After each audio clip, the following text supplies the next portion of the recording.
In the simple form of the circulation of commodities hitherto considered, we found a given value always presented to us in a double shape, as a commodity at one pole, as money at the opposite pole. The owners of commodities came therefore into contact as the respective representatives of what were already equivalents. But with the development of circulation, conditions arise under which the alienation of commodities becomes separated, by an interval of time, from the realization of their prices. It will be sufficient to indicate the most simple of these conditions. One sort of article requires a longer, another a shorter time for its production. Again, the production of different commodities depends on different seasons of the year. One sort of commodity may be born on its own marketplace, another has to make a long journey to market. Commodity owner number 1 may therefore be ready to sell before number 2 is ready to buy. When the same transactions are continually repeated between the same persons, the conditions of sale are regulated in accordance with the conditions of production. On the other hand, the use of a given commodity, of a house, for instance, is sold, in common parlance, let, for a definite period. Here it is only at the end of the term that the buyer has actually received the use value of the commodity. He therefore buys it before he pays for it. The vendor sells an existing commodity, the purchaser buys as the mere representative of money, or rather of future money. The vendor becomes a creditor, the purchaser becomes a debtor. Since the metamorphosis of commodities, or the development of their value form, appears here under a new aspect, money also acquires a fresh function. It becomes the means of payment. The character of creditor, or of debtor, results here from the simple circulation. The change in the form of that circulation stamps buyer and seller with this new dye. At first, therefore, these new parts are just as transient and alternating as those of seller and buyer, and are in turns played by the same actors. But the opposition is not nearly so pleasant, and is far more capable of crystallization. The same characters can, however, be assumed independently of the circulation of commodities. The class struggles of the ancient world took the form chiefly of a contest between debtors and creditors, which in Rome ended in the ruin of the plebeian debtors. They were displaced by slaves. In the Middle Ages the contest ended with the ruin of the feudal debtors, who lost their political power together with the economic basis on which it was established. Nevertheless, the money relation of debtor and creditor that existed at these two periods reflected only the deeper lying antagonism between the general economic conditions of existence of the classes in question. Footnote: the following shows the debtor and creditor relations existing between English traders at the beginning of the 18th century. Such a spirit of crudity reigns here in England among the men of trade that is not to be met with in any other society of men, nor in any other kingdom of the world. An Essay on Credit and the Bankrupt Act, London. Let us return to the circulation of commodities. The appearance of the two equivalents, commodities and money, at the two poles of the process of sale has ceased to be simultaneous. The money functions now, first as a measure of value in the determination of the price of the commodity sold. The price fixed by the contract measures the obligation of the debtor, or the sum of money that he has to pay at a fixed date. Secondly, it serves as an ideal means of purchase. Although existing only in the promise of the buyer to pay, it causes the commodity to change hands. It is not before the day fixed for payment that the means of payment actually steps into circulation, leaves the hand of the buyer for that of the seller. The circulation medium was transformed into a hoard, because the process stopped short after the first phase, because the converted shape of the commodity, viz., the money, was withdrawn from circulation. The means of payment enters the circulation, but only after the commodity has left it. The money is no longer the means that brings about the process. It only brings it to a close, by stepping in as the absolute form of existence of exchange value, or as the universal commodity. The seller turned his commodity into money, in order thereby to satisfy some want. The hoarder did the same in order to keep his commodity in its money shape, and the debtor in order to be able to pay. If he do not pay, his goods will be sold by the sheriff. The value form of commodities, money, is therefore now the end and aim of a sale, and that owing to a social necessity springing out of the process of circulation itself. The buyer converts money back into commodities before he has turned commodities into money, In other words, he achieves the second metamorphosis of commodities before the first. The seller's commodity circulates, and realizes its price, but only in the shape of a legal claim upon money. It is converted into a use value before it has been converted into money. The completion of its first metamorphosis follows only at a later period. Footnote. It will be seen from the following quotation from my book, which appeared in 1859, why I take no notice in the text of an opposite form. Contrariwise, in the process, in money, commodity, the money can be alienated as a real means of purchase, and in that way the price of the commodity can be realized before the use value of the money is realized and the commodity is actually delivered. This occurs constantly under everyday form of prepayments, and it is under this form that the English government purchases opium from the ryots of India. In these cases, however, the money always acts as a means of purchase. Of course, capital also is advanced in the shape of money. This point of view, however, does not fall within the horizon of simple circulation. Zur Kritik, page 119, 120. End note. The obligations falling due within a given period represent the sum of the prices of the commodities, the sale of which gave rise to these obligations. The quantity of gold necessary to realize this sum depends in the first instance on the rapidity of currency of the means of payment. The quantity is conditioned by two circumstances. First, the relations between debtors and creditors form a sort of chain, in such a way that A, when he received money from his debtor B, straightway hands it over to C, his creditor, and so on. The second circumstance is the length of the intervals between the different due dates of the obligations. The continuous chain of payments, or retarded first metamorphosis, is essentially different from that interlacing of the series of metamorphoses which we considered on a former page. By the currency of the circulating medium, the connection between buyers and sellers is not merely expressed. This connection is originated by, and exists in, the circulation alone. Contrariwise, the movement of the means of payment expresses a social relation that was in existence long before. The fact that a number of sales take place simultaneously and side by side limits the extent to which coin can be replaced by the rapidity of currency. On the other hand, this fact is a new lever in economizing the means of payment. In proportion as payments are concentrated at one spot, special institutions and methods are developed for their liquidation. Such, in the Middle Ages, were the virements at Lyons. The debts due to A from B to C from A, and so on, have only to be confronted with each other, in order to annul each other to a certain extent, like positive and negative quantities.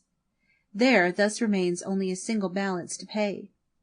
The greater the amounts of the payments concentrated, the less is this balance relatively to that amount, and the less is the mass of the means of payment in circulation.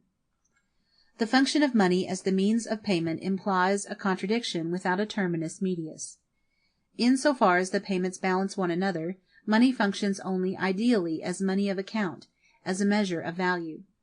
In so far as actual payments have to be made, money does not serve as a circulating medium, as a mere transient agent in the interchange of products, but as the individual incarnation of social labor, as the independent form of existence of exchange value, as the universal commodity.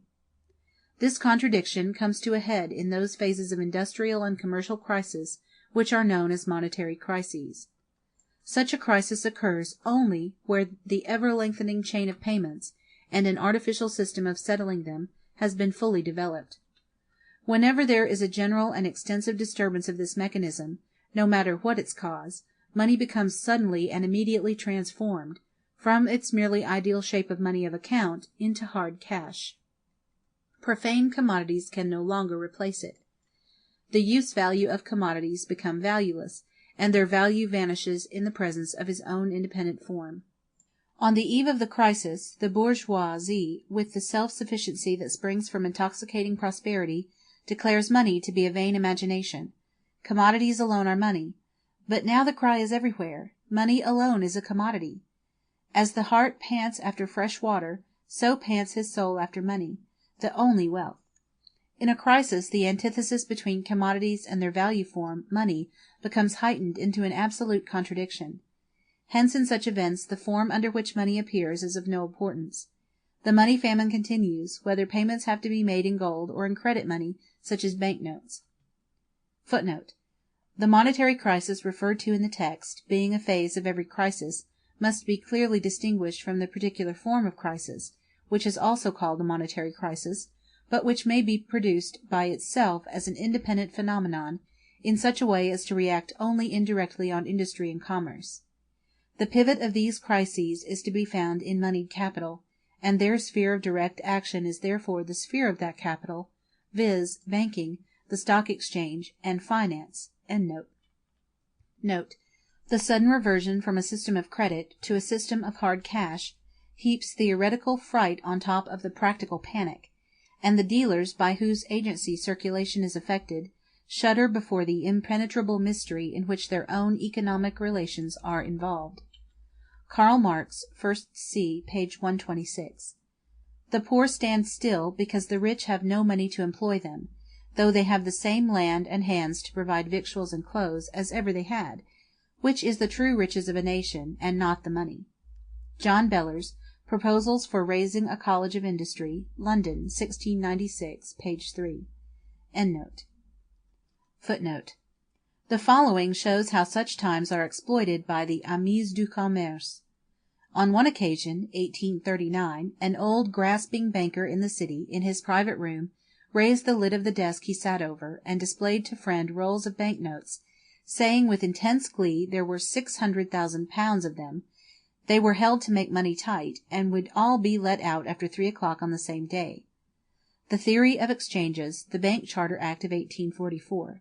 London, 1864, page 81. The Observer, a semi-official government organ, contained the following paragraph on the 24th of April, 1864. Some very curious rumours are current of the means which have been resorted to in order to create a scarcity of banknotes. Questionable as it would seem, to suppose that any trick of the kind would be adopted, the report has been so universal that it really deserves mention. If we now consider the total sum of the money current during a given period, we shall find that, given the rapidity of currency of the circulating medium, and of the means of payment, it is equal to the sum of the prices to be realized, plus the sum of the payments falling due, minus the payments that balance each other, minus finally the number of circuits in which the same piece of coin serves in turn as a means of circulation and of payment. Hence, even when prices, rapidity of currency, and the extent of the economy in payments are given, the quantity of money current and the mass of commodities circulating during a given period, such as a day, no longer correspond. Money that represents commodities long withdrawn from circulation continues to be current. Commodities circulate, whose equivalent in money will not appear on the scene till some future day. Moreover, the debts contracted each day, and the payments falling due on the same day, are quite incommensurable quantities. Footnote: the amount of purchases or contracts entered upon during the course of any given day will not affect the quantity of money afloat on that particular day, but, in the vast majority of cases, will resolve themselves into multifarious drafts upon the quantity of money which may be afloat at subsequent dates more or less distant. The bills granted or credits opened to-day need have no resemblance whatever, either in quantity, amount, or duration, to those granted or entered upon tomorrow or the next day. Nay, many of today's bills and credits, when due, fall in with a mass of liabilities whose origins traverse a range of antecedent dates altogether indefinite. Bills at 12, 6, 3 months, or 1 often aggregate together to swell the common liabilities of one particular day. The Currency Theory Reviewed, in a Letter to the Scottish People, by a Banker in England, Edinburgh, 1845, pages 29-30, Passim. Credit money springs directly out of the function of money as a means of payment. Certificates of the debts owing for the purchased commodities circulate for the purpose of transferring those debts to others. On the other hand, to the same extent as the system of credit is extended, so is the function of money as a means of payment. In that character it takes various forms peculiar to itself, under which it makes itself at home in the sphere of great commercial transactions. Gold and silver coin, on the other hand, are mostly relegated to the sphere of retail trade.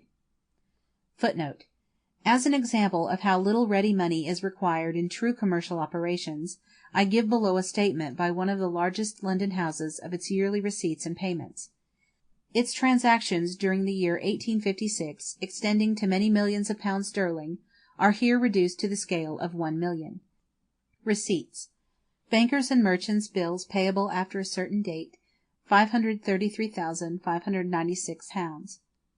Checks on bankers, etc., payable on demand, £357,715. Country notes, £9,627. Bank of England notes, £68,554. Gold, £28,089.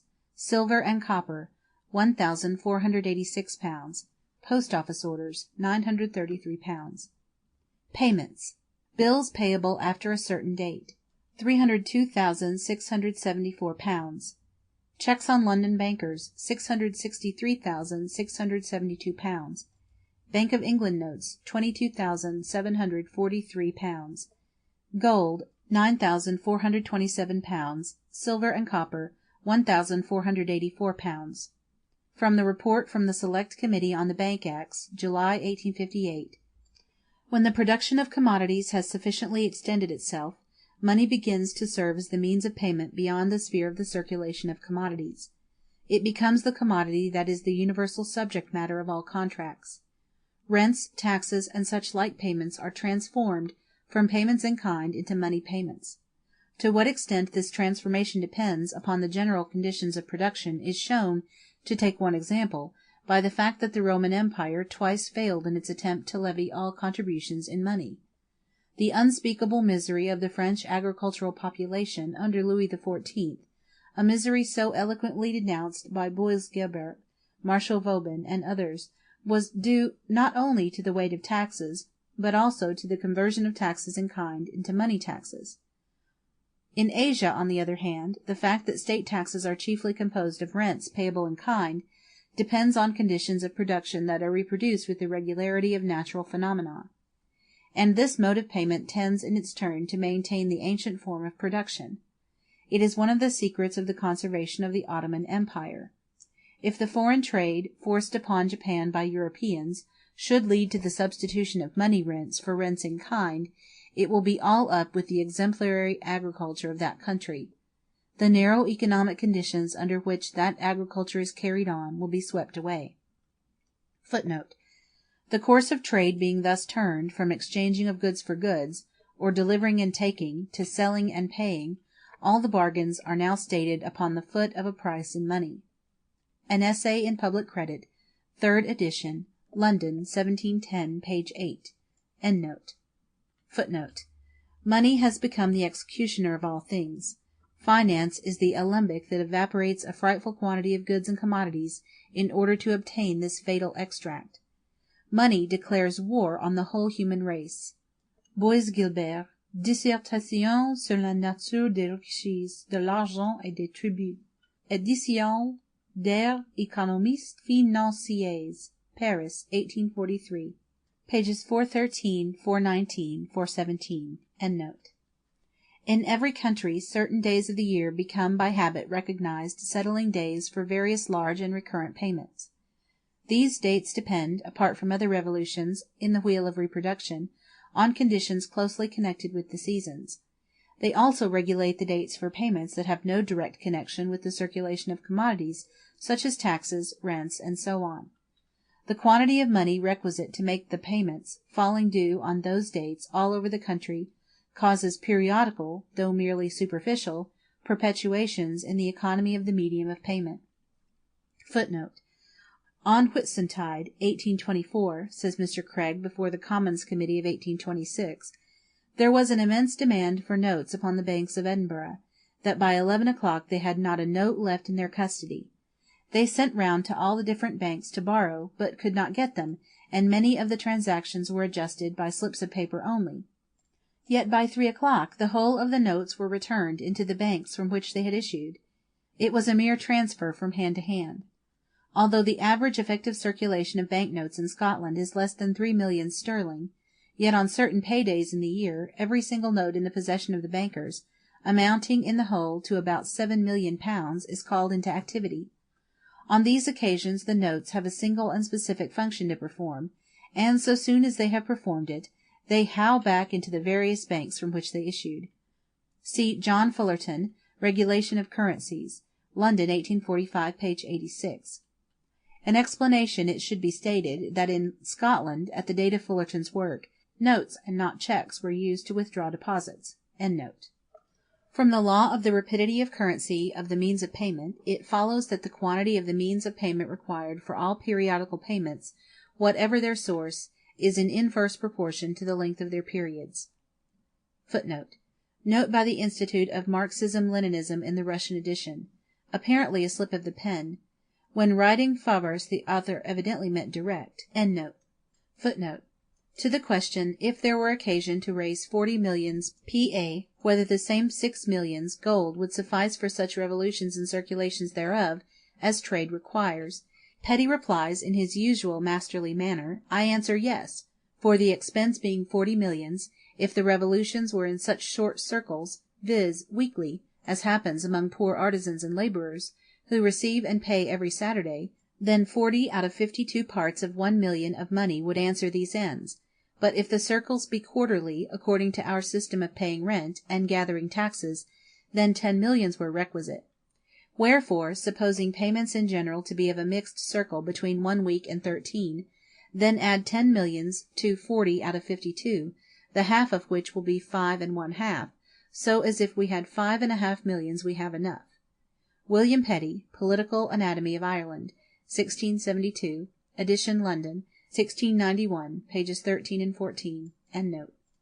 The development of money into a medium of payment makes it necessary to accumulate money against the dates fixed for the payment of the sums owing. While hoarding, as a distinct mode of acquiring riches, vanishes with the progress of civil society, the formation of reserves of the means of payment grows with that progress.